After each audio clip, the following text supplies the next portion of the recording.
Nous allons à présent découvrir un endroit où 3 jeunes Strasbourgeois imaginent rencontre et lien social. Pour l'instant, c'est une maison éclusière à aménager dans le quartier de la Plaine des Bouchers à Strasbourg. L'Oré 85 devrait devenir un café-restaurant, une ferme pédagogique et un lieu culturel. C'est en tout cas le projet que nous présentent Marie Coulon et Philippe Dezampt. Le long du canal du Rhône au Rhin, à 2 pas du centre-ville de Strasbourg. Cette maison éclusière s'apprête à changer d'histoire. Bah ouais, on est à la maison, tous les trois. C'est un peu d'installation à faire, mais on se sent déjà chez nous.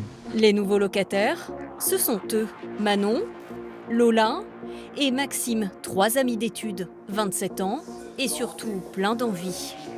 Et du coup, ça pourrait être trop bien pour se mettre en randonnée, pour faire des projections ici. Ouais, clairement. Au rez-de-chaussée et à l'étage de la bâtisse de 85 mètres carrés, ils imaginent un café-restaurant mais aussi un espace culturel ouvert aux habitants des alentours. On se trouve à l'intersection entre différents quartiers, notamment l'Elzo et la Plaine des Bouchers. On veut recréer une intersection entre tous ces publics qui ont des sensibilités différentes, des quotidiens différents. Favoriser le lien social. C'est avec cette idée qu'en 2020, le trio a été désigné lauréat d'un appel à projet lancé par Voies navigables de France pour faire vivre l'endroit jusque-là inhabité. C'est aussi dans ce genre de lieu qu'on trouve une âme et qui est un peu atypique et ça nous a tout de suite plu.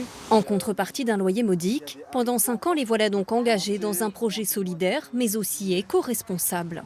Dans le jardin, une ferme pédagogique devrait bientôt prendre place avec potager, ruches et poulailler destinés aux familles.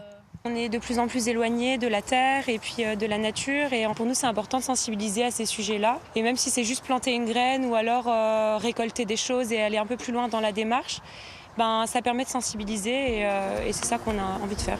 Les travaux, 200 000 € en partie financés par des dons publics et privés, sont réalisés pour certains via des chantiers participatifs.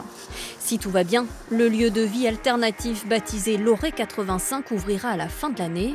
Il devra ensuite prouver qu'il peut être rentable.